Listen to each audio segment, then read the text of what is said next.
जिल्हाधिकारी आणि कृषी विभागाच्या अधिकाऱ्यांनी शेतकऱ्यांना क्रॉप इन्शुरन्स ॲप वापरायचा सल्ला दिला आहे. ॲपद्वारे शेतकऱ्यांनी आपली नुकसानीची माहिती लवकरात लवकर विमा कंपनीला कळवू शकतात, ज्यामुळे त्यांना लवकरच मदत मिळू शकेल. पीक विमा योजनेअंतर्गत शेतकऱ्यांच्या पिकाचे नुकसान भरपाई मिळवण्यासाठी अतिवृष्टीचा फोटो आणि इतर आवश्यक माहिती 72 तासांच्या आत विमा कंपनीला कळवणे गरजेचे आहे.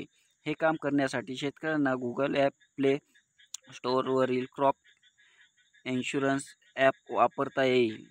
ॲप वापरण्यासाठी सोप्या पायऱ्या अशा आहेत. 21 जिल्ह्यामध्ये नुकसान भरपाई शेतकऱ्याच्या खात्यात जमा. पहा जिल्ह्याची यादी. ॲप डाउनलोड करून कंटिन्यू गेस्ट हा पर्याय निवडा. क्रॉपलेस ऑप्शन निवडून क्रॉपलेस लिमिशन पर्याय निवडा. त्यानंतर मोबाईल क्रमांक टाकून OTP प्राप्त करून सादर करावा. हंगाम, वर्ष आणि राज्य निवडून पॉलिसी क्रमांक भरावा. पीक नुकसानचे तपशील भरावेत, जसे घटनेचा प्रकार, दिनांक, पीक वाढीचा टप्पा आणि नुकसान टक्केवारी. नुकसान झालेल्या पिकांचा फोटो द्यावा आणि सबमिट करावा. याप्रमाणे शेतकरी हे सर्व काम मोबाईल ॲपच्या माध्यमातून करू शकतात. त्यामुळे नुकसानीची भरपाई लवकरच विमा कंपनीपर्यंत पोहोचू शकेल.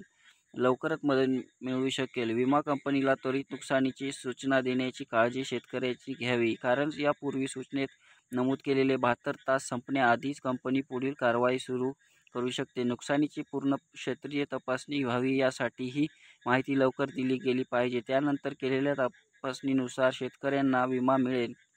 काही वेळा शेतकरी तांत्रिक कारणांमुळे ऑनलाईन माहिती भरू शकत नाहीत. अशा वेळी ते युनायटेड इंडियन इन्शुरन्स कंपनीला तालुका प्रतिनिधी, तालुका कृषी अधिकारी किंवा आपल्या गावातील कृषी सहाय्यक, तलाठी, ग्रामसेवक यांचे ऑफलाईन अर्ज दाखल करू शकतात.